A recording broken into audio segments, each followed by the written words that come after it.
Hello everyone, welcome to Study Tube. क्या हाल चाल, कैसे आप सभी। आशा करता हूँ आप सभी अच्छे होंगे और स्वागत करता हूँ मैं आप सभी का रेलवे स्पेशल साइंस के इस कोर्स में। ये फिजिक्स का हमारा दूसरा चैप्टर है। चैप्टर का नाम है मोशन, गति।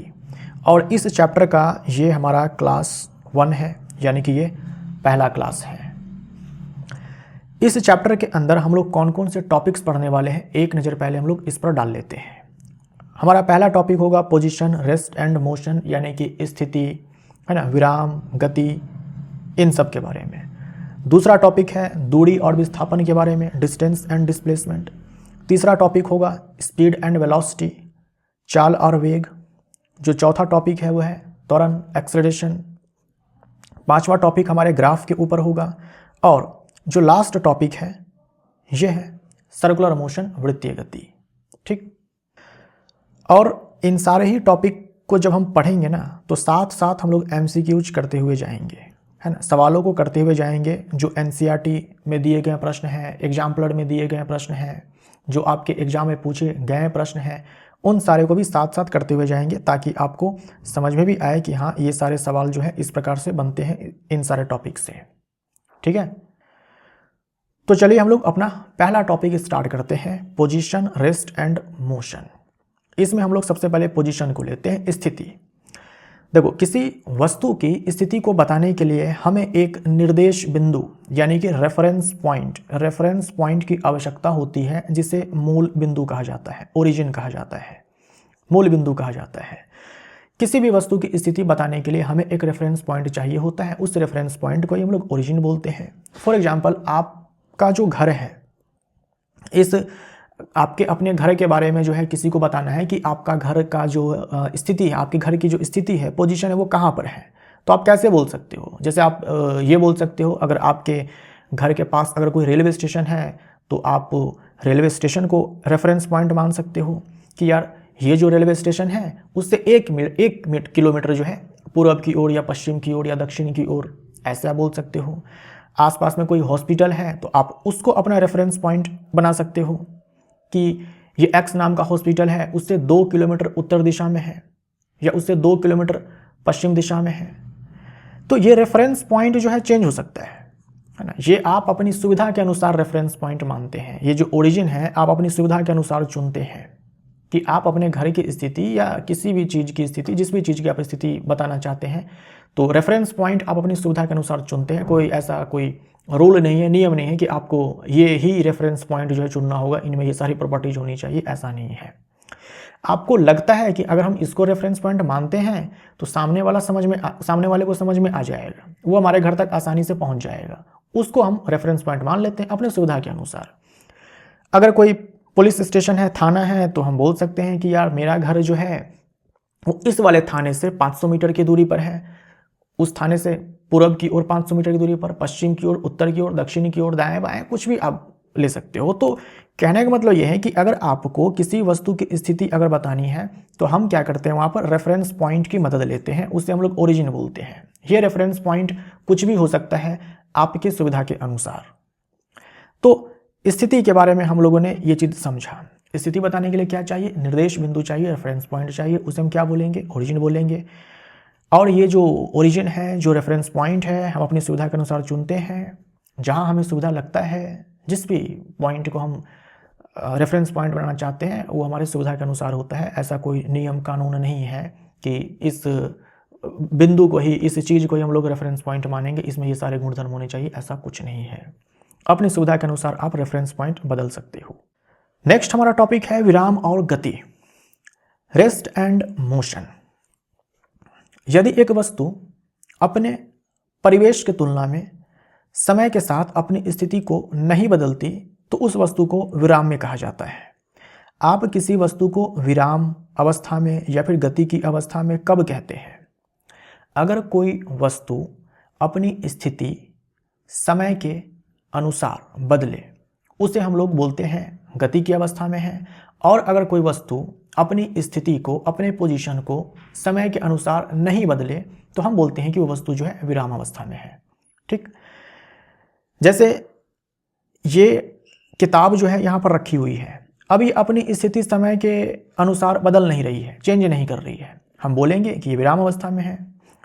ये लड़का जो है चेयर पर बैठा हुआ है और यहीं पर बैठा हुआ है, अपनी स्थिति को बदल नहीं रहा है, ये विराम अवस्था में है। ये पक्षी जो है उड़ रहे हैं, अपनी स्थिति को बदल रहे हैं समय के हिसाब से। मतलब कभी एक समय पर ये पक्षी यहाँ पर है, कुछ ही समय बाद ये पक्षी जो है यहाँ पर चली जाएगी। एक कार जो है चल रही है तो अपनी स्थिति को लगातार बदल रही है समय के अनुसार, ठीक है, समय के साथ जो है अपनी स्थिति को लगातार बदल रही है, तो ये मोशन में है। लेकिन यहाँ पर भी एक चीज़ जो है आपको ध्यान में रखनी है कि जब हम बोलते हैं ना कि कोई वस्तु विराम में है या फिर गतिशील है, यहाँ पर भी रेफरेंस पॉइंट होता है कि आप किसके रेफरेंस में बात कर रहे हैं, किसके रिस्पेक्ट में आप बात कर रहे हैं। जैसे हम बात करते हैं, पृथ्वी की बात करते हैं, ठीक है, पृथ्वी की बात करते हैं। आप जानते हैं कि पृथ्वी जो है अपने अक्ष पर भी घूम रही है और सूर्य के चारों ओर भी चक्कर लगा रही है। तो अंतरिक्ष से अगर कोई इंसान पृथ्वी को देखे तो पृथ्वी चक्कर लगा रही है, पृथ्वी अपने अक्ष पर भी घूम रही है, यानी पृथ्वी गतिशील है। उसके लिए पृथ्वी जो है गतिशील है। अगर ये अर्थ है, ये अर्थ जो है अपने एक्सिस पे भी घूम रही है और सन के चारों ओर चक्कर भी लगा रही है, और कोई इंसान अंतरिक्ष से जो है इस पृथ्वी को देख रहा है, तो पृथ्वी क्या है, गतिशील है। अगर पृथ्वी गतिशील है तो पृथ्वी पर जो भी वस्तुएं हैं सब के सब गतिशील हैं। आप भी गतिशील हैं, आपके कमरे में उपस्थित हर सामान गतिशील है। किसके लिए, इस इंसान के लिए जो अंतरिक्ष से पृथ्वी को देख रहा है। पृथ्वी गतिशील है, पृथ्वी पर जो भी सामान है, चीजें हैं, सब गतिशील है। आपका पूरा कमरा गतिशील है, कमरे के अंदर मौजूद हर सामान गतिशील है। लेकिन आप मुझे बताइए, कमरे के अंदर जो सामान रखा है क्या आपके रेस्पेक्ट में वो गतिशील है? नहीं। क्यों नहीं? क्योंकि आपके रेस्पेक्ट में जो भी चीजें सामान रखी हुई है कमरे में, है ना, जो भी वस्तुएं रखी हुई है कमरे में, उसकी स्थिति आपके रेस्पेक्ट में समय के साथ नहीं बदल रही है, तो वो आपके लिए विराम अवस्था में है। लेकिन अंतरिक्ष से जो देख रहा है उसके लिए तो गति की अवस्था में है।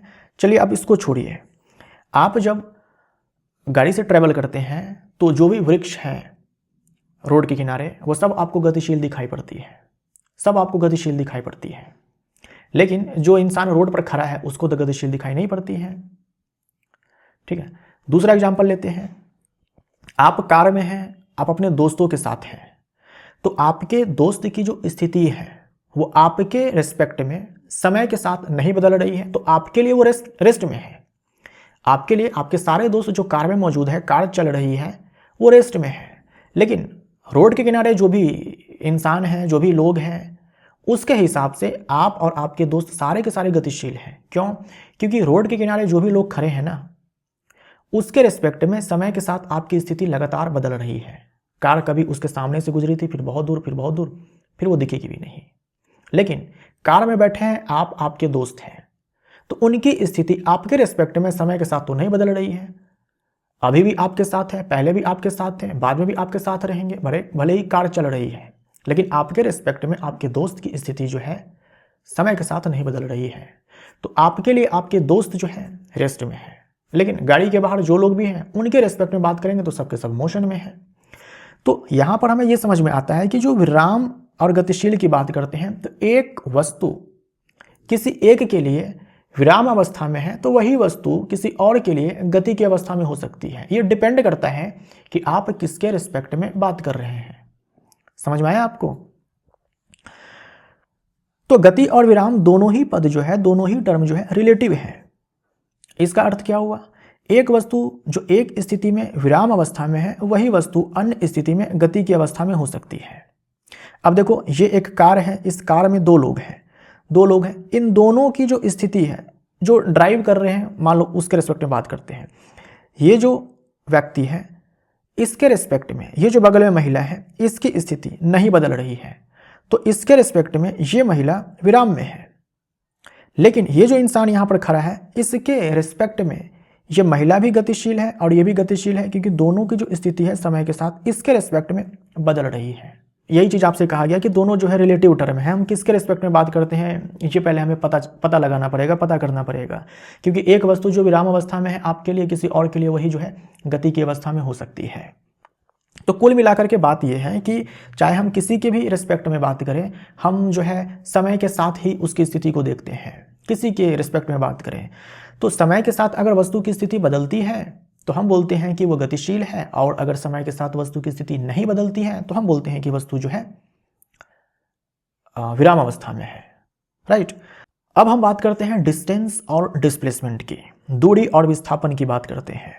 दूरी और विस्थापन की बात करते हैं। दूरी तो बहुत ही आसान है, आप एक बिंदु से दूसरे बिंदु जाते हैं तो भाई किसी न किसी रास्ते से ही तो जाते होंगे।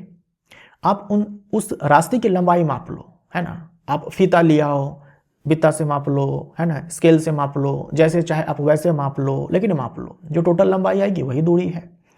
जो आप वास्तविक पथ पर चलते हैं उसकी जो लंबाई है उसी को हम लोग दूरी बोलते हैं। बहुत ही सिंपल है। किसी पिंड द्वारा तय की गई दूरी उस पथ की वास्तविक लंबाई है, उस पथ की वास्तविक लंबाई है जिस पथ पर पिंड जो है गतिमान है। मान लीजिए कि आप बिंदु ए पर थे, आप बिंदु ए पर थे, फिर आप जो है चल करके बिंदु बी पर गए। अब मान लीजिए कि आपने इस वाले रास्ते से गया, ये जो ग्रीन लाइन से दिखाया गया, इस वाले रास्ते से गया, तो दूरी कितनी है? आप इस रास्ते की लंबाई ज्ञात कर लो। बहुत ही आसान है। ये जो रास्ता है आप इसकी लंबाई जो है ज्ञात कर लो ना, चाहे जैसे ज्ञात करना है वैसे ज्ञात कर लो। ये जो टोटल लंबाई है यही दूरी है। मान लीजिए कि आप इस वाले रास्ते गए हैं तो कोई दिक्कत नहीं है, आप इस वाले रास्ते की लंबाई ज्ञात कर लो। तो अगर आप इधर से जाते हो तो मान लो कि आप 10 किलोमीटर आपने लंबाई मापी तो आपने दूरी चली 10 किलोमीटर। अगर आप इस वाले रास्ते जाते हो तो आपने चली 7 किलोमीटर। हो सकता है कि आप इस वाले तीसरे रास्ते से जाओ, इस वाले रास्ते से जाओ, तो इसकी लंबाई ज्ञात कर लो, वही दूरी हो जाएगी, तो 5 किलोमीटर। तो आप अलग अलग रास्ते से जाओगे तो जो लंबाई है वो अलग अलग आएगी, दूरी अलग अलग आएगी। तो दूरी जो है बहुत ही सिंपल सा कॉन्सेप्ट है, इसमें ज़्यादा जो है बुद्धि आपको लगाना नहीं है। दूरी के बारे में आप देखो क्या सब आपको ध्यान में रखना है। दूरी एक अदिश राशि है, सदिश राशि, अदिश राशि के बारे में हम लोगों ने चैप्टर 1 में ऑलरेडी बात कर लिया है। दूरी एक अदिश राशि है, इसको दिशा से कोई मतलब नहीं है। आप किस डायरेक्शन में जा रहे हो कोई मतलब नहीं है, इसको मतलब सिर्फ इस चीज़ से है कि लंबाई कितनी है, जिस रास्ते से आप गए हैं ना उसकी लंबाई कितनी है, बस यही चाहिए। किस डायरेक्शन में जा रहे हो ये मैटर नहीं करता है। दूरी हमेशा धनात्मक होती है, दूरी हमेशा धनात्मक होती है, कभी भी दूरी ऋणात्मक नहीं होगी, ना ही कभी शून्य हो सकती है। एक गतिशील वस्तु के लिए बोल रहा हूं मैं, अगर जरा से भी गति हुई है, जरा सी भी गति हुई है, वस्तु की स्थिति समय के साथ जरा सा भी बदली है, यानी कुछ न कुछ दूरी तय कर ली गई है, कुछ न कुछ दूरी तय कर ली गई है। अगर वस्तु जरा सा भी गतिमान है मतलब दूरी जो है शून्य नहीं है।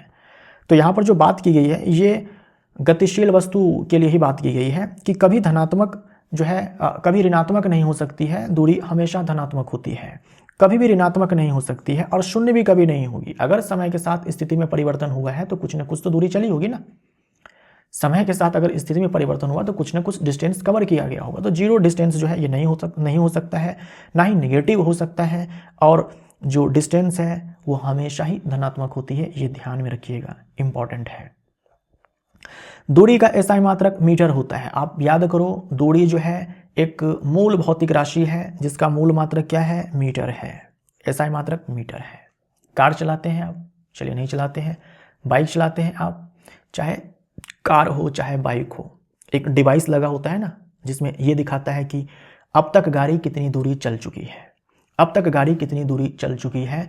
तो वो जो दूरी बताने वाला डिवाइस होता है उसका नाम है ऑडोमीटर, है ना। क्या नाम है, ऑडोमीटर। ये आपको ध्यान में रखना है, एग्जाम में बहुत पूछा जाता है। दूरी मापने वाले वाहन कितनी दूरी चली है, ये मापने वाले डिवाइस को हम लोग क्या बोलते हैं, ऑडोमीटर बोलते हैं। ये जो आप डिस्टेंस देख रहे हो ना जिस डिवाइस में, इसी को ऑडोमीटर बोलते हैं। और ये स्पीड बताने वाला डिवाइस है जिसे स्पीडोमीटर कहते हैं।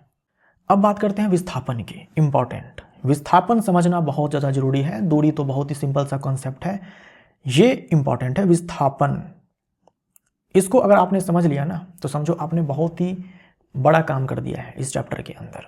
विस्थापन जो है बहुत ही ज़्यादा जरूरी है। अब देखो, आप बिंदु ए पर थे, कुछ समय के बाद आप बिंदु बी पर चले गए। अब जाने के ये 3 रास्ते आपको दिखाए गए हैं, जाने के ये 3 रास्ते आपको दिखाए गए हैं।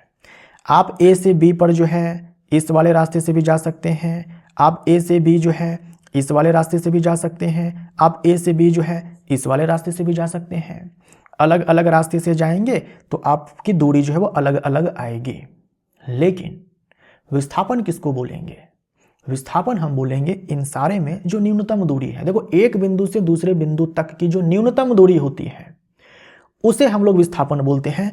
तो 10 किलोमीटर, 5 किलोमीटर, 7 किलोमीटर, इन दोनों बिंदु के बीच न्यूनतम दूरी कितनी? 5 किलोमीटर। तो 5 किलोमीटर यहां पर विस्थापन है, 5 किलोमीटर जो है विस्थापन है। अच्छा, मान लो कि ए से बी के बीच की जो दूरी है और भी न्यूनतम हो सकती है, मतलब कोई ऐसा भी रास्ता हो सकता है जहां दूरी 5 किलोमीटर से भी कम है, ऐसा भी हो सकता है। लेकिन क्या इस केस में होगा? नहीं होगा, इस केस में नहीं होगा। ठीक है, क्योंकि देखो ना, ए और बी अगर किसी भी दो पॉइंट के बीच की न्यूनतम दूरी अगर आपको चाहिए तो आप क्या करेंगे भाई? इन दोनों पॉइंट को आप स्ट्रेट लाइन से मिला दो, वही न्यूनतम दूरी है, इससे कम दूरी आपको कहीं पर भी नहीं मिलने वाली है। तो ए और बी के ये जो 3 रास्ते हैं जाने के, इसमें देखो ये कर्व है, यहाँ भी देखो तो कर्व है, और ये स्ट्रेट लाइन है, मतलब यही न्यूनतम दूरी है। विस्थापन कितना? 5 किलोमीटर। विस्थापन कैसे बोलेंगे? विस्थापन बोलेंगे गतिमान पिंड के प्रारंभिक एवं अंतिम बिंदु के बीच की न्यूनतम दूरी को विस्थापन कहेंगे, पिंड का विस्थापन कहेंगे। अभी आपको समझ में आ जाएगा कि कैसे निकालते हैं। ठीक, तो ये ए है, ये बी है, ये प्रारंभिक बिंदु मान लो, ये अंतिम बिंदु मान लो, इनके बीच की न्यूनतम दूरी तो ये वाली है। तो हमारे इस वाले केस में ये जो 5 किलोमीटर है, यही क्या है? यही डिस्प्लेसमेंट है, यही डिस्प्लेसमेंट है। अभी और अच्छे से आपको समझ में आ जाएगा। देखो, ये बिंदु ए है, ये बिंदु बी है। मान लो आप ए पर थे, फिर बी पर चले गए। डिस्टेंस कैसे निकालेंगे? तो जिस रास्ते से आप गए हैं वो डिस्टेंस हो जाएगा। मान लो कि आप ए से बी जो है इस वाले रास्ते गए हैं, आपको इसमें दिखाया गया है ए से बी जो है आपने ये वाला रास्ता चुना है जाने का, ये वाला रास्ता चुना है जाने का। तो इस रास्ते की जो वास्तविक लंबाई है वो क्या हो जाएगी? दूरी। अब हमें विस्थापन चाहिए, तो विस्थापन निकालने का तरीका क्या होता है? सबसे पहले आप मार्क कर दो, चिन्ह लगा लो कि पहले आप कहाँ पर थे। ये प्रारंभिक बिंदु है और ये अंतिम बिंदु है। ठीक, ये प्रारंभिक बिंदु है, ये अंतिम बिंदु है। इन दोनों बिंदुओं को मिला दो स्ट्रेट लाइन से, एकदम से सीधी रेखा से। उसकी जो लंबाई होगी ना, वही उन दो बिंदुओं के बीच की न्यूनतम दूरी होगी, और वही विस्थापन है, वही विस्थापन है। समझे आप? अभी और भी अच्छे से आपका ये कॉन्सेप्ट जो है, ये विस्थापन वाला, ये क्लियर हो जाएगा जैसे जैसे हम लोग आगे बढ़ेंगे। मान लो कि यहाँ पर ए बिंदु पर आप थे। ठीक, ए बिंदु पर आप थे, आप जो है ए से बी जाते हैं, फिर बी से सी जाते हैं। समझे? ए से आप ऐसे बी जाते हैं, बी से फिर सी जाते हैं। आपने कितनी दूरी चली? तो आपने इस वाले रास्ते की लंबाई निकाल ली 4 मीटर, इस वाले रास्ते की लंबाई निकाल ली 3 मीटर, 4 और 3 दोनों जोड़ दिया 7 मीटर। 7 मीटर। अगर मैं आपसे यहां पर डिस्टेंस पूछूं तो यह है 7 मीटर। ये 4 और 3 दोनों को मिला करके, है ना, 4 और 3 ये कुल मिला करके 7 मीटर। लेकिन हमें विस्थापन चाहिए, हमें तो विस्थापन चाहिए। तो विस्थापन तो भाई दो बिंदु के बीच की न्यूनतम दूरी है, प्रारंभिक बिंदु और अंतिम बिंदु के बीच की न्यूनतम दूरी है। कैसे निकालेंगे ये न्यूनतम दूरी? क्या तरीका है? तरीका है कि पहले प्रारंभिक बिंदु को ऐसे चिन्ह लगा लो, अंतिम बिंदु को चिन्ह लगा लो, और इन दोनों बिंदुओं को स्ट्रेट लाइन से मिला दो, स्ट्रेट लाइन से मिला दो, और तब इसकी लंबाई ज्ञात कर लो, वही विस्थापन है। तो जब हम इसको स्ट्रेट लाइन से ऐसे मिलाएंगे तो हमें जो है, देखो यहाँ पर एक राइट एंगल ट्रायंगल समकोण त्रिभुज मिलेगा। तो आप ये लंबाई कैसे निकालोगे? स्क्वायर रूट के अंदर इसका स्क्वायर प्लस इसका स्क्वायर। ये 5 कैसे आया? ये 5 कैसे आया? 3 का स्क्वायर प्लस 4 का स्क्वायर, ये 25 आ जाएगा, और इसका स्क्वायर रूट 5 आ जाएगा। तो विस्थापन की अगर हम बात करते हैं तो 5 मीटर। विस्थापन कैसे निकालेंगे? प्रारंभिक बिंदु, अंतिम बिंदु दोनों को चिन्हित करेंगे, स्ट्रेट लाइन से मिला देंगे, जो दूरी, जो लंबाई स्ट्रेट लाइन की, वही विस्थापन। आगे बढ़ते हैं। देखो, मान लीजिए कि आप ए पर थे, ए से जो है आप बी पर जाते हैं, बी से फिर आप सी पर जाते हैं, सी से फिर आप डी पर जाते हैं और लौट करके वापस से ए पर आ जाते हैं। समझे आप? यानी जो इनिशियल पॉइंट है वो ए है और फाइनल पॉइंट भी ए ही है। आप घर से ट्यूशन पढ़ने जाते हैं, ट्यूशन से लौटकर फिर घर ही पर आ जाते हैं, तो घर आपका प्रारंभिक बिंदु और घर ही आपका अंतिम बिंदु। तो विस्थापन कितना हुआ आपका?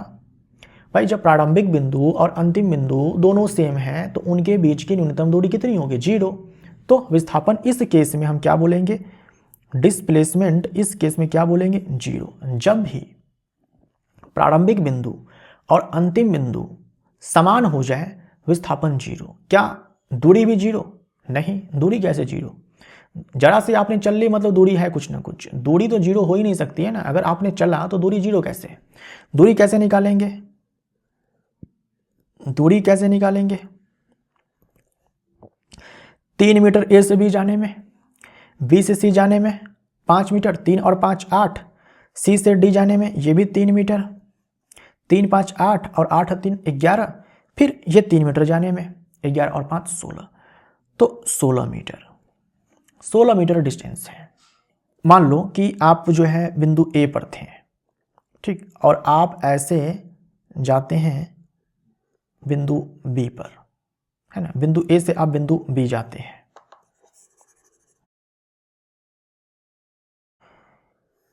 ये मैंने एक लाइन बना दिया। आप बिंदु ए पर थे, कुछ समय के बाद आप बिंदु बी पर चले गए। ये डिस्टेंस मान लीजिए कि 10 मीटर है। अब मुझे बताओ, पहले आप यहाँ पर थे, ठीक है, पहले आप यहाँ पर थे, कुछ समय के बाद आप यहाँ पर चले गए, ऐसे स्ट्रेट लाइन में आप गए हैं।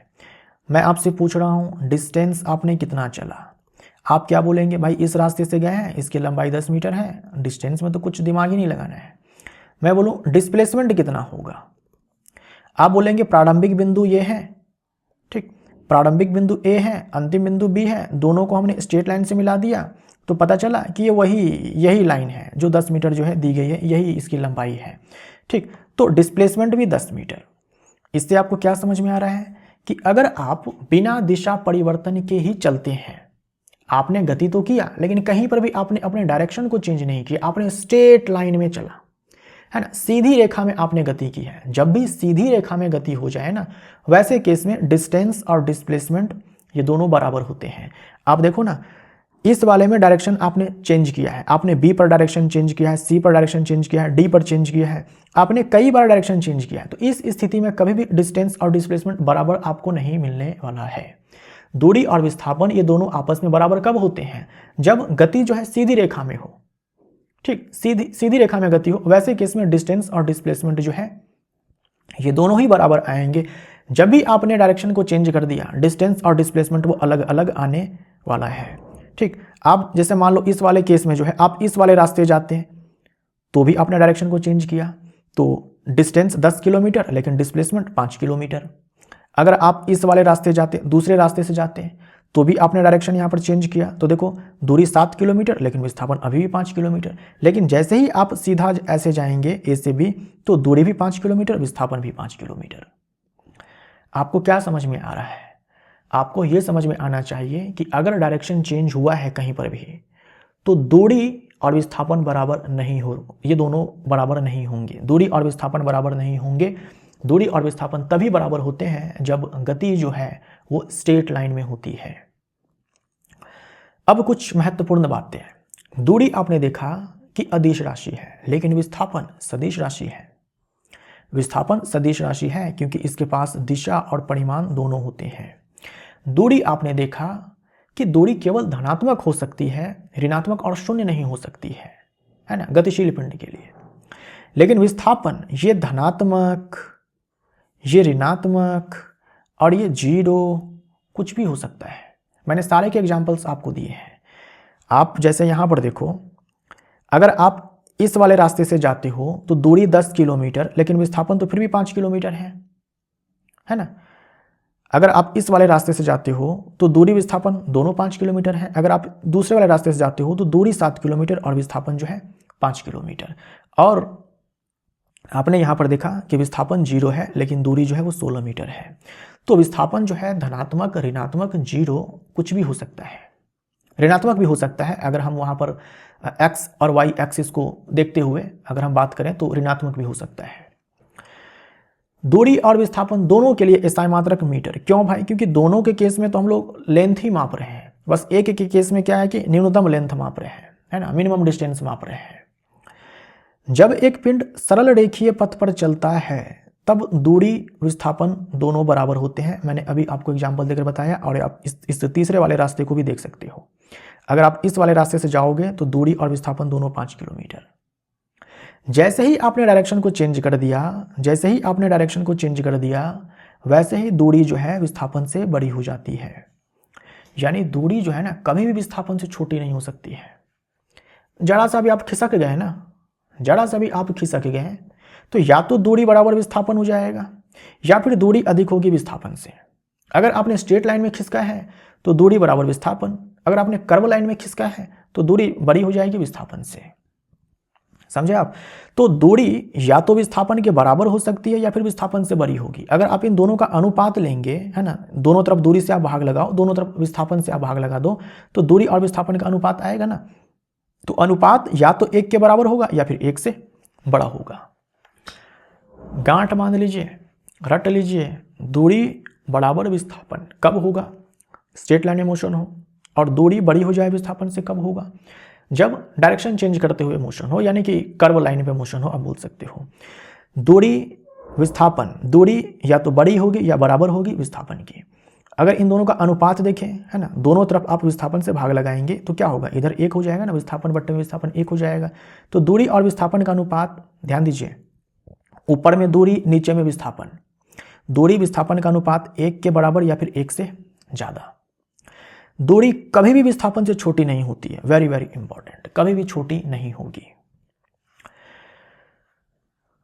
यहां पर आपसे सवाल पूछा गया है कि A से D तक जाने में तय की गई दूरी और उसका विस्थापन ज्ञात करें। A से D तक जाने में तय की गई दूरी और विस्थापन ज्ञात करें। तो ये रहा A। मान लीजिए पहले आप यहां पर थे, A से आप B जाते हैं, B से आप C जाते हैं और फिर C से आप D जाते हैं। ठीक, तो पहले आप A पर थे फिर B पर गए।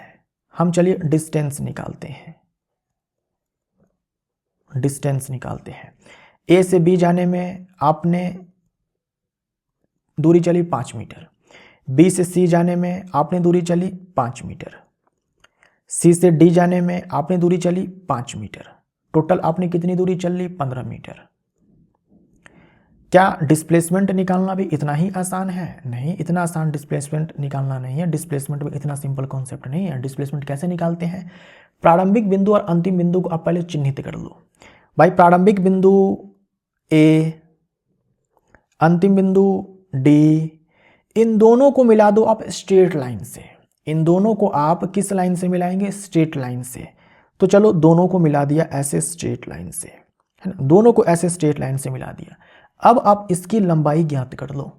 तो इसकी लंबाई जो है आपको तो दी गई है कि ये 5 मीटर है, यानी कि जो डिस्प्लेसमेंट है वो कितनी है? वो 5 मीटर है।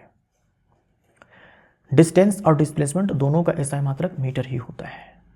समझ में आ रहा है ना? डिस्प्लेसमेंट कैसे निकालना है? डिस्टेंस निकालने में लोचा नहीं है, डिस्प्लेसमेंट के बारे में ही आपको अच्छे से ध्यान में रखना है।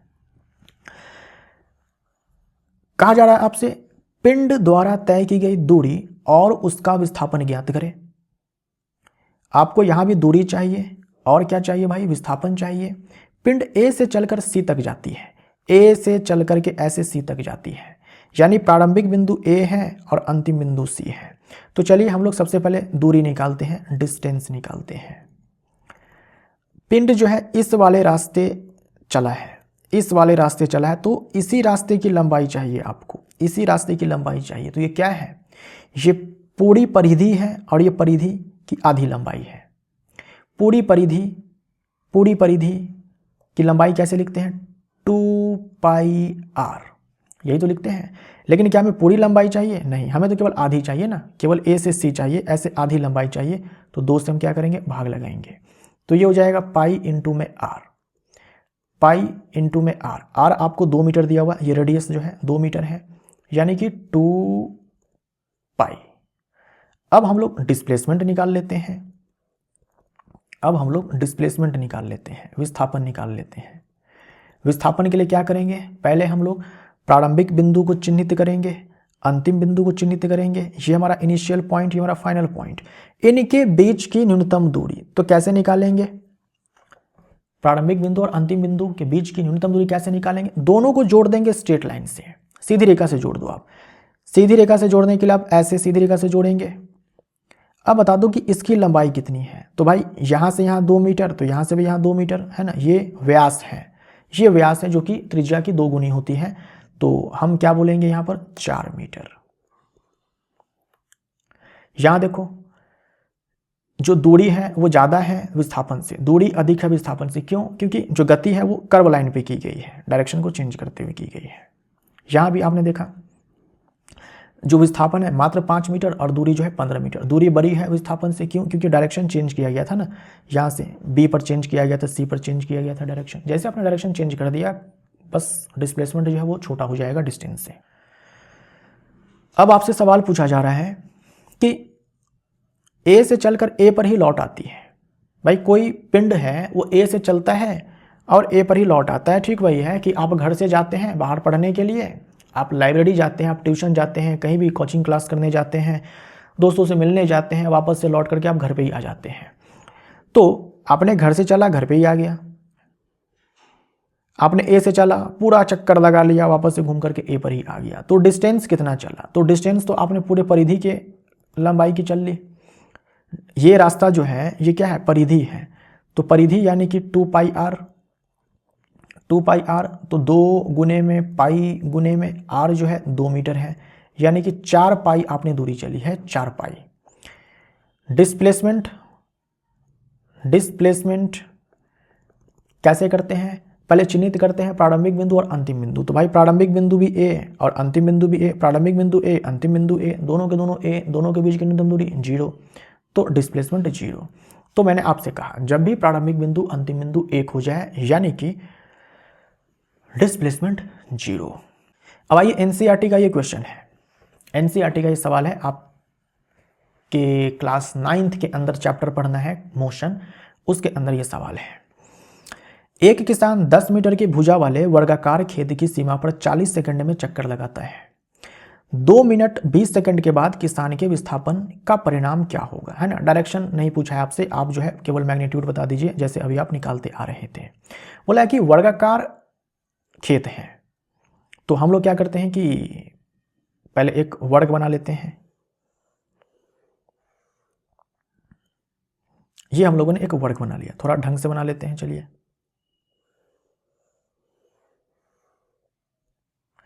ये हम लोगों ने वर्ग बना लिया।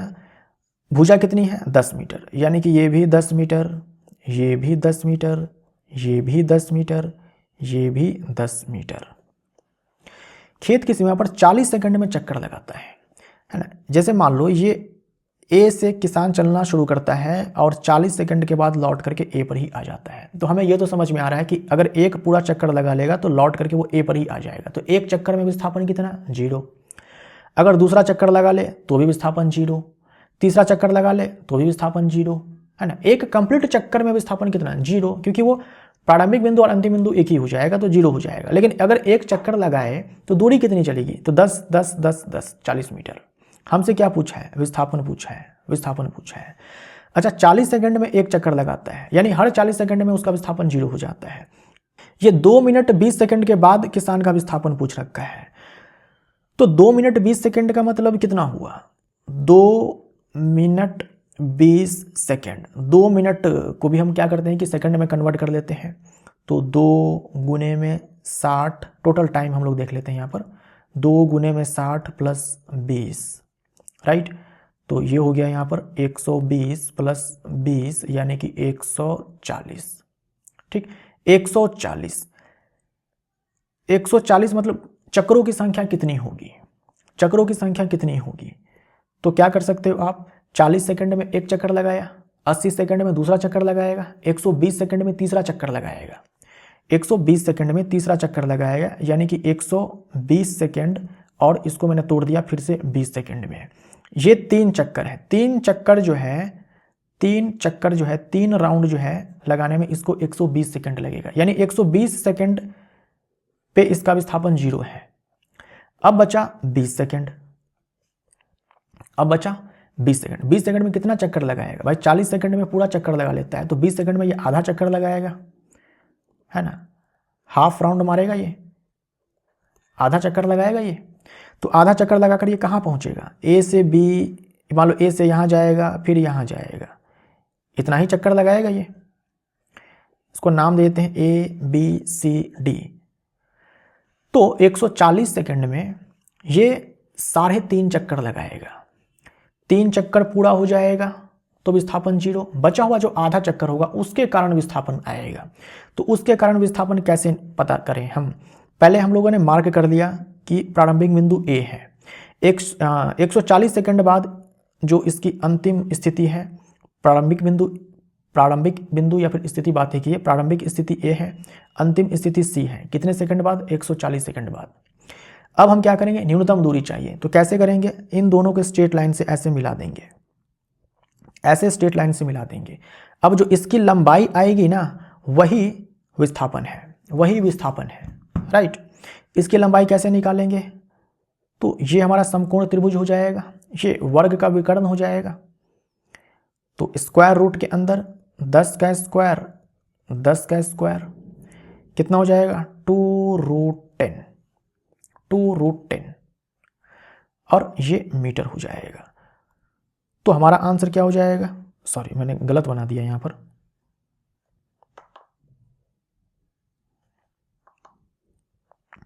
गलत बना दिया। 2√10 नहीं, उल्टा बोल दिया मैंने, 10√2, 10√2 मीटर, है ना। 10 का स्क्वायर 100, 10 का स्क्वायर 100, 200, है ना, दो अंदर है जाएगा, 100 10 बन करके बाहर निकल जाएगा। तो सी हमारा राइट आंसर, सी हमारा राइट आंसर। आपको विस्थापन निकालने जो है अब तक आ चुका होगा कि कैसे विस्थापन निकलता है। आप सीधा क्या कर सकते थे यहाँ पर कि 140 में 40 से भाग लगाते, चक्रों की संख्या आ जाती 3.5, 3.5, है ना। तो 3 पूर्ण चक्कर, हर एक पूर्ण चक्कर में विस्थापन 0 हो जाता है, तो 3 पूर्ण चक्कर में विस्थापन 0 हो जाएगा। जो बचा हुआ आधा चक्कर है उसके कारण विस्थापन जो है ये 10√2 आएगा, है ना, 10√2। अगला सवाल देखिए, एनसीईआरटी से ही है। एक एथलीट वृत्तीय रास्ते जिसका व्यास 200 मीटर है, 200 मीटर है का एक चक्कर 40 सेकंड में लगाता है। 2 मिनट 20 सेकंड बाद वह कितनी दूरी तय करेगा और उसका विस्थापन क्या होगा? इसमें कितना था?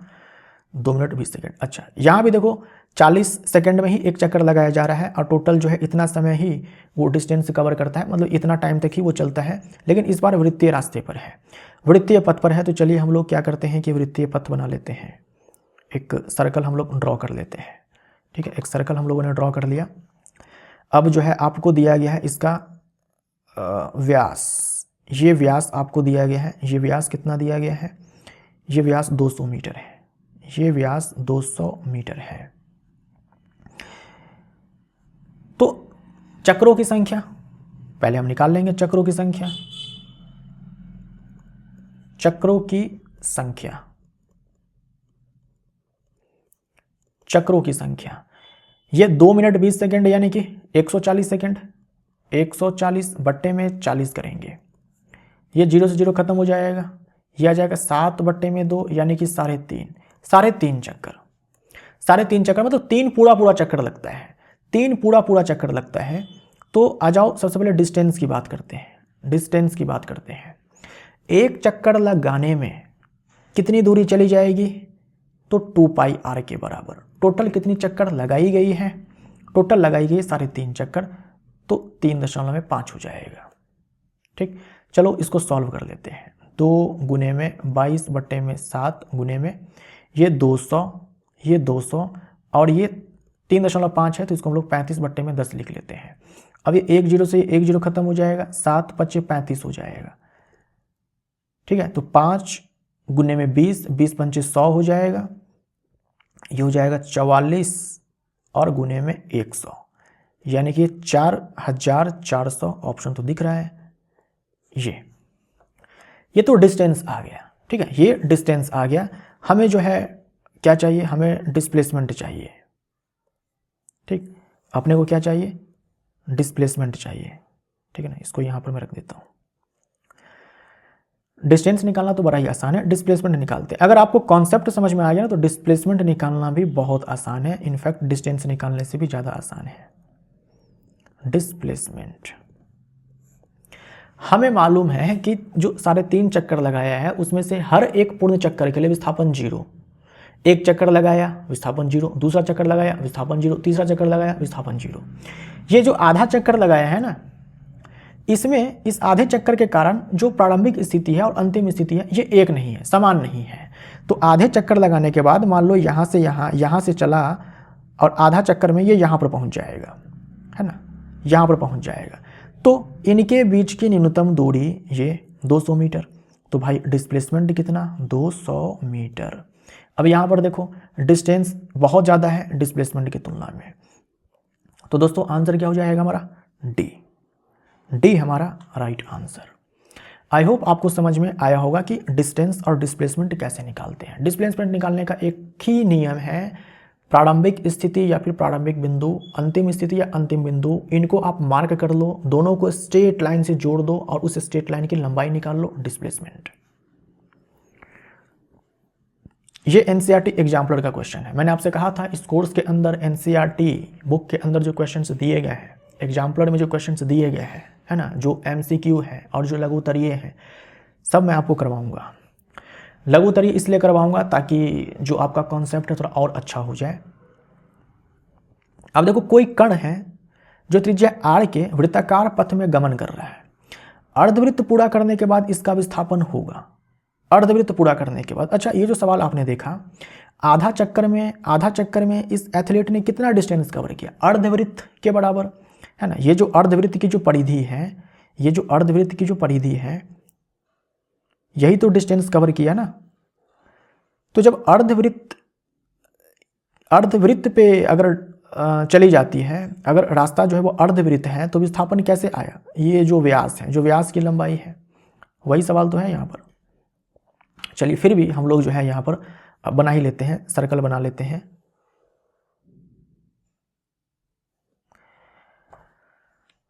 अर्धवृत्त पूरा करने के बाद ये व्यास हो गया इसका,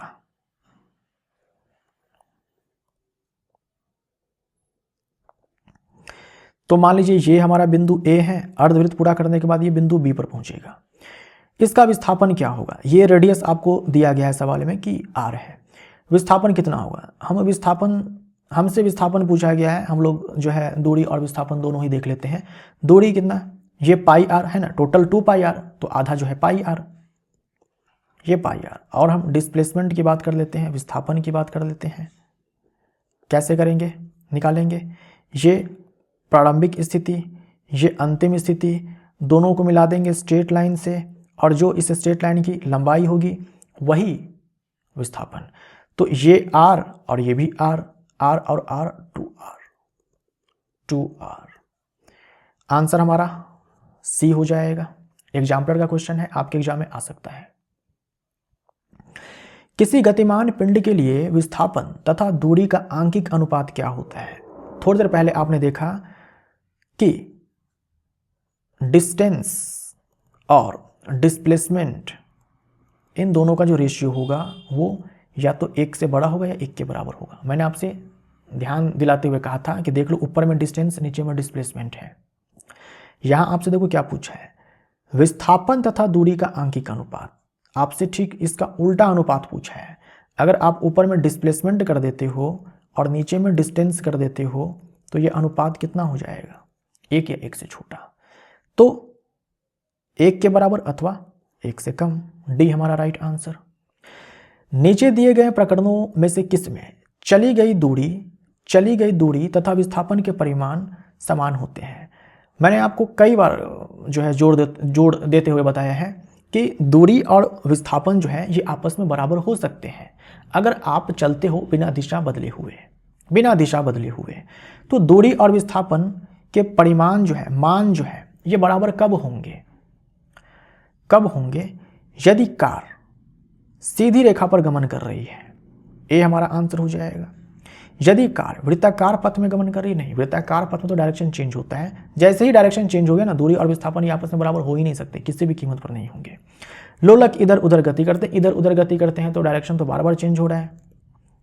पृथ्वी सूर्य की परिक्रमा कर रही है, सर्कुलर पाथ पर मान लो अगर पृथ्वी जो है सूर्य की परिक्रमा कर रही है, एलिप्टिकल पाथ होता है तो वहाँ भी डायरेक्शन चेंज हो रहा है।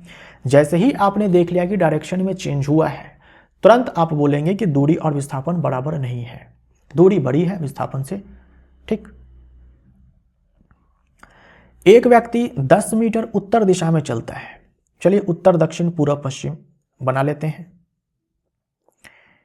ये उत्तर, ये दक्षिण, ये हमारा क्या हो जाएगा, ये पश्चिम और ये पूर्व। तो 10 मीटर उत्तर दिशा में चलता है, चलिए 10 मीटर उत्तर दिशा में चला देते हैं, 10 मीटर उत्तर दिशा में। फिर 20 मीटर पूर्व दिशा में चलता है, 20 मीटर पूर्व दिशा में चलता है, ये 20 मीटर पूर्व दिशा में। उसका विस्थापन कितना होगा, तो मान लीजिए कि आप ही चल रहे थे भाई, आप ही चल रहे थे, पहले आप यहाँ पर थे, इस बिंदु ए पर थे, फिर ए से आप बी जाते हैं ऐसे उत्तर दिशा में, फिर बी से आप सी जाते हैं ऐसे पूर्व दिशा में। अब बताइए आपका विस्थापन कितना हुआ। तो हमसे तो विस्थापन पूछा हुआ है, लेकिन हमें तो अपना कॉन्सेप्ट ठीक करना है, सीधा करना है। तो डिस्टेंस कितना कवर हुआ आपके द्वारा, आपने चला पहले 10 मीटर और फिर चला आपने 20 मीटर, यानी कि आपने डिस्टेंस 30 मीटर चला।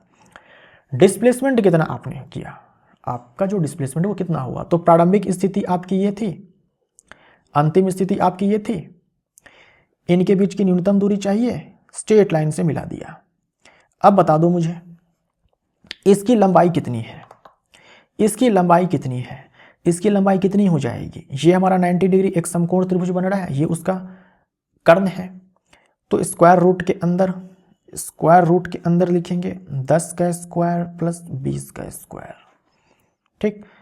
तो डिस्प्लेसमेंट हमारा कितना आ जाएगा, 10 का स्क्वायर 100, 20 का स्क्वायर 400, स्क्वायर रूट के अंदर 500, ये बेचारा 5 अंदर ही रह जाएगा, 10 जो है चिल्ल मार करके बाहर निकलेगा, 10√5। सी हमारा राइट आंसर हो जाएगा, सी हमारा राइट आंसर हो जाएगा। दोस्तों उम्मीद करता हूं कि आपको डिस्टेंस और डिस्प्लेसमेंट में अंतर आपको समझ में आया होगा और कैसे आप डिस्टेंस और डिस्प्लेसमेंट निकालेंगे। इस चैप्टर से ना न्यूमेरिकल ही ज़्यादा पूछे जाते हैं आपके एग्जाम में, रेलवे के एग्जाम में। थ्योरेटिकल कॉन्सेप्ट कम है, न्यूमेरिकल ही आपसे ज़्यादा सवाल जो है पूछे जाते हैं। और मैंने आपको न्यूमेरिकल बता दिया कि कैसे आप बनाएंगे डिस्टेंस और डिस्प्लेसमेंट वाला। अब हमारा नेक्स्ट टॉपिक स्टार्ट होता है uniform and non uniform motion, यानी कि एक समान और असमान गति। एक समान गति हम लोग किसे कहते हैं, एक समान गति। देखिए जब एक वस्तु समान समय अंतराल में समान दूरी तय करती है तो वस्तु को एक समान गति में कहा जाता है।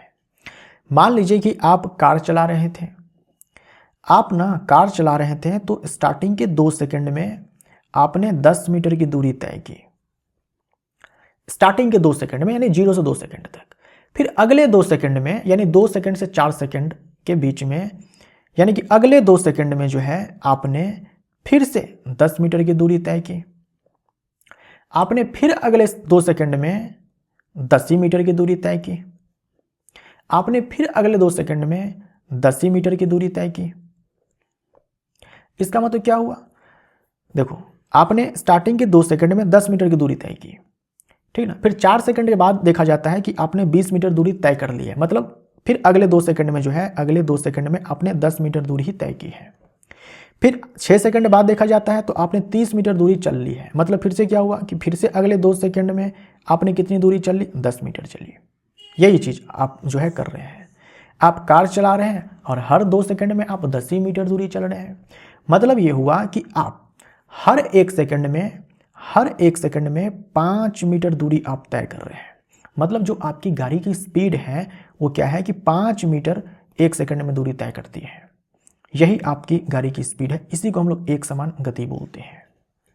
देखिए एक समान गति में ना एक समान चाल भी हो सकती है, वेग भी हो सकती है। फिलहाल आपको जो है यहाँ पर चाल को ध्यान में रखना है, डायरेक्शन को ध्यान में नहीं रखना है कि आप किस डायरेक्शन में जा रहे हैं। केवल आप जो है चाल पर फोकस कीजिए, केवल आप मान पर जो है आप ध्यान केंद्रित कीजिए। एक समान गति का मतलब समान समय अंतराल में समान दूरी तय करना। आप हर 2 सेकंड में 10 मीटर की दूरी तय कर रहे हैं, मतलब आप जो है समान समय अंतराल में समान दूरी तय कर रहे हैं, यानी आप एक समान गति में हैं। अगर आप हर 2 सेकंड में 10 मीटर दूरी तय कर रहे हैं, यानी कि हर 1 सेकंड में आप 5 मीटर दूरी तय कर रहे हैं, और 5 मीटर पर सेकंड की स्पीड आपकी फिक्स है, ऊपर नीचे नहीं हो रही है। इसी को हम लोग एक समान गति बोलते हैं। इसी को हम लोग क्या बोलते हैं? एक समान गति बोलते हैं। अगर हम ग्राफ ड्रॉ करते हैं, है ना, देखो ये हमारा वाई एक्सिस होता है। अच्छा, दूरी समय ग्राफ अगर कहीं पर लिखा हुआ है तो जो पहले लिखा हुआ है ये वाई एक्सिस पर जाएगा, ठीक है, और जो बाद में लिखा हुआ है वो एक्स एक्सिस पे जाएगा। तो दूरी समय ग्राफ में दूरी जो है हमारा वाई एक्सिस पर रहेगा, ये हमारा वाई एक्सिस है जिसको डिस्टेंस एक्सिस बोलेंगे हम लोग। जो समय है वो एक्स एक्सिस पर रहेगा, ये हमारा टाइम एक्सिस हो जाएगा। जो एक्स एक्सिस है ये टाइम एक्सिस है। अब देखो क्या हो रहा है, इसी टेबल के अनुसार देखो ग्राफ को ड्रॉ किया गया। स्टार्टिंग के 2 सेकंड में 10 मीटर दूरी तय किया गया है, फिर 4 सेकंड बाद दूरी जो है 20 मीटर हो चुकी है, यानी कि हर 2 सेकंड में दूरी जो है 10-10 मीटर चली जा रही है। 6 सेकंड के बाद दूरी 30 मीटर चली गई है, 8 सेकंड के बाद दूरी 40 मीटर और 10 सेकंड के बाद दूरी 50 मीटर। और इन सारे ही पॉइंट को मिलाएगा तो स्ट्रेट लाइन मिला। तो आप याद कर लें, एक समान गति के लिए दूरी समय ग्राफ सरल रेखा प्राप्त होती है। एक समान गति के लिए दूरी समय ग्राफ जो है, दूरी समय ग्राफ सरल रेखा प्राप्त होती है। सरल रेखा ही हमें बताती है कि समान समय अंतराल में समान दूरी चली गई है। ये कौन सा ग्राफ है? कौन सा ग्राफ है? डिस्टेंस टाइम कर्व है, ये डिस्टेंस टाइम ग्राफ है। एक समान गति के लिए चाल समय ग्राफ। अब देखो यहाँ पर चाल है और समय है, यानी चाल जो है ये वाई एक्सिस पर है और समय जो है ये एक्स एक्सिस पर है। चाल समय ग्राफ समय अक्ष के समांतर होती है। इसका मतलब क्या हुआ?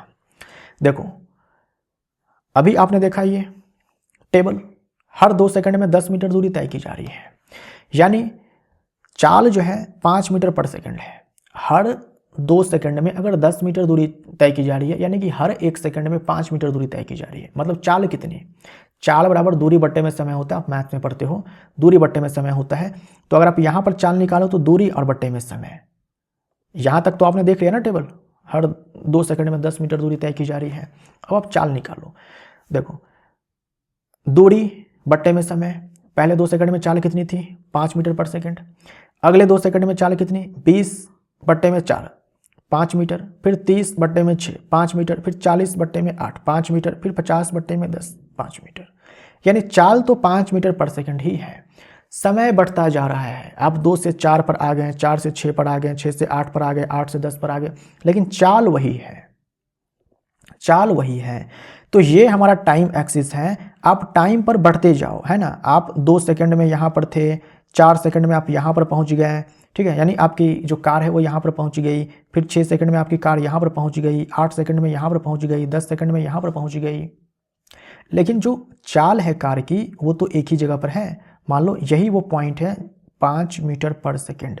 तो आप 2 से 4, 4 से 6, 6 से 8, 8 से 10, समय भागता जा रहा है, लेकिन जो आपके कार की स्पीड है वो 5 मीटर पर सेकंड ही है। ये यूनिफॉर्म मोशन एक समान गति का ग्राफ है। कहाँ पर? चाल समय ग्राफ है, चाल समय ग्राफ। ये ध्यान दीजिएगा कि आपसे ग्राफ कौन सा पूछा है एक समान गति के लिए। एक समान गति के लिए आपसे दूरी समय ग्राफ अगर पूछा हुआ है तो ये स्ट्रेट लाइन जो मूल बिंदु से, ये मूल बिंदु यहाँ से गुजर रही है। एक समान गति के लिए चाल समय ग्राफ अगर पूछा, मतलब चाल तो नियत है, चाल तो बदल ही नहीं रही है, तो चाल एक पॉइंट पर फिक्स है ना। और ये ग्राफ समय एक्सिस के पैरेलल है ना, समय एक्सिस के पैरेलल है। 2025 में यहाँ से सवाल बहुत पूछे गए हैं 2025 में, ये ध्यान रखिएगा आप, ठीक। तो आपने एक समान गति को समझ लिया। अब हम लोग असमान गति को समझते हैं। जो गति एक समान नहीं है वो असमान है, बहुत ही सिंपल है। लेकिन डेफिनेशन कैसे देंगे? जब एक वस्तु समान समय अंतराल में असमान दूरी तय करती है तो वस्तु को असमान गति में कहा जाता है। जैसे जब आप किसी पिंड को छोड़ते हैं किसी हाइट से, वो पिंड नीचे की ओर गिरता है, असमान गति का उदाहरण है, ठीक है, असमान गति का उदाहरण है। जैसे यहाँ पर देखो, आपने ना समय 0 सेकंड पे इस गेंद को छोड़ा, 1 सेकंड में ये जो गेंद है वो यहाँ पर पहुँच जाती है। इस 1 सेकंड में जो गेंद है वो 5 मीटर दूरी तय करती है। 2 सेकंड में ये गेंद यहाँ पहुँच जाती है। तो ये समय अंतराल कितना हुआ? 1 सेकंड ही तो हुआ। लेकिन इस बार इस 1 सेकंड में ये जो गेंद है ये 15 मीटर दूरी तय करती है। देखो, पहले 1 सेकंड में 5 मीटर, बाद के 1 सेकंड में 15 मीटर, 3 सेकंड में ये गेंद यहां पर पहुंच जाती है। समय अंतराल कितना है भाई? 1 सेकंड है। दूरी कितनी कवर की? इस बार दूरी 25 मीटर कवर की। तो ध्यान दीजिए, पहले 1 सेकंड में 5 मीटर दूरी तय की गई है। दूसरे 1 सेकंड में है ना, पहले 1 सेकंड में ये जो पहला 1 सेकंड था हमारे पास, ये जो पहला 1 सेकंड था, इसमें दूरी 5 मीटर तय की गई है। फिर दूसरे वाले 1 सेकंड में 15 मीटर दूरी तय की गई है। तीसरे वाले 1 सेकंड में 25 मीटर दूरी तय की गई है। अब देखो, 4 सेकंड में ये गेंद यहां पर पहुंच जाती है और इस बार 35 मीटर दूरी जो है तय की जाती है। 35 मीटर, राइट। समय अंतराल अभी भी 1 सेकंड है। यही होता है जब आप किसी गेंद को छोड़ते हैं ना किसी हाइट से, तो यही चीज होता है। पहले 1 सेकंड में 5 मीटर दूरी तय की जाती है, दूसरे 1 सेकंड में 15 मीटर, तीसरे 1 सेकंड में 25 मीटर, चौथे 1 सेकंड में 35 मीटर। तो आप यहाँ पर क्या देख रहे हो कि समय अंतराल हमने समान रखा है, 1-1 सेकंड रखा है, लेकिन दूरी जो है समान समय अंतराल में असमान तय की जा रही है। कभी 5 मीटर, कभी 15 मीटर, कभी 25 मीटर, कभी 35 मीटर। तो ऐसी गति को हम लोग क्या बोलते हैं? असमान गति बोलते हैं। इसी को हम लोग असमान गति बोलते हैं, राइट। यहां देखो, पहले 1 सेकंड में चाल 5 मीटर पर सेकंड, 2 सेकंड बाद चाल देखा 10 मीटर पर सेकंड, 3 सेकंड बाद देखा 15 मीटर पर सेकंड, 4 सेकंड बाद देखा 20 मीटर पर सेकंड। ये चालें कैसे निकलती है? दूरी में समय से भाग लगा करके। 5 में 1 से भाग लगाओ 5 मीटर पर सेकंड, 20 में 2 से भाग लगाओ 10 मीटर पर सेकंड, 45 में 3 से भाग लगाओ 15 मीटर पर सेकंड, 80 में 4 से भाग लगाओ 20 मीटर पर सेकंड। तो समान समय अंतराल में असमान दूरी तय की जा रही है, तो चालें जो है वो अलग अलग निकल करके आती है। इसी को हम लोग असमान गति बोलते हैं। असमान गति के उदाहरण मुक्त रूप से गिरती वस्तु की गति। आपसे एग्जाम में पूछा जाता है, ध्यान रखिएगा। मुक्त रूप से गिरती वस्तु की जो गति होती है किसका उदाहरण है? तो आप बोलेंगे असमान गति का उदाहरण है। भीड़ वाले सड़क पर जा रही कार की गति। भीड़ वाले स्थान पर आप चल रहे हैं, कभी आप कार की स्पीड बढ़ाते हैं, कभी आप स्पीड कम करते हैं, है ना। आप चाहे साइकिल से जा रहे हैं, आप चाहे बाइक से जा रहे हैं, जहाँ भीड़ है वहाँ स्पीड कम हो जाती है, जहाँ भीड़ नहीं है स्पीड जो है ज़्यादा हो जाती। तो अगर आप स्पीड को चेंज कर रहे हैं मतलब असमान गति है। पार्क में दौड़ता हुआ व्यक्ति की गति, तो दौड़ेगा तो नो डाउट कभी तेज भागेगा, कभी धीमी भागेगा। असमान गति का उदाहरण है। ग्राफ को देख लीजिए, हम लोगों ने एक समान गति का ग्राफ देखा। कैसा देखा था आपने? डिस्टेंस टाइम ग्राफ आपको ये दिखा था, और जो चाल है और समय है इसका ग्राफ आपको ये दिखा था। अब देखो, असमान गति के लिए दूरी समय ग्राफ, तो दूरी y एक्सिस पे होगा और जो समय है वो x एक्सिस पे होगा। ये ग्राफ आपको कर्व लाइन मिलने वाली है, वक्र रेखा प्राप्त होती है, दिमाग में आप घुसा लीजिए। एक समान गति के लिए जो ग्राफ है वो स्ट्रेट लाइन मिलती है ना, स्ट्रेट लाइन मिलती है। जो असमान गति है उसके लिए ग्राफ आपको कर्व लाइन मिलती है, वक्र रेखा प्राप्त होती है। आप देखो, डिस्टेंस टाइम ग्राफ है, ये हमारा x, ये हमारा y एक्सिस है, ये हमारा x एक्सिस है। ये असमान गति का ग्राफ ऐसे कर्व आपको प्राप्त होता है। तो ये नॉन यूनिफॉर्म मोशन का ग्राफ है, असमान गति का ग्राफ है, राइट। जो असमान गति होती है ना उसे हम लोग त्वरित गति भी बोलते हैं, क्योंकि असमान गति के पास त्वरण होता है। त्वरण के बारे में हम लोग अगले वाले चैप्टर में, माफ करिएगा, अगले वाले क्लास में पढ़ेंगे। त्वरण के बारे में हम लोग अगले वाले क्लास में पढ़ेंगे। जिस गति में त्वरण हो उसे हम लोग त्वरित गति बोलते हैं। तो असमान गति के पास त्वरण होता है, तो असमान गति को हम लोग त्वरित गति बोलते हैं। बहुत ही सिंपल है। और त्वरण के बारे में हम लोग अगले वाले क्लास में देखेंगे। तो ये ग्राफ के बारे में आपको अच्छे से ध्यान में रखना है। आपके चल रहे ग्रुप डी के एग्जाम में इसी ग्राफ के ऊपर बहुत सारे प्रश्न पूछे जा रहे हैं। तो दोस्तों, मोशन चैप्टर का जो पहला क्लास है वो यहीं पर समाप्त होता है। अब हम लोग क्लास 2 में मिलते हैं। Thank you so much.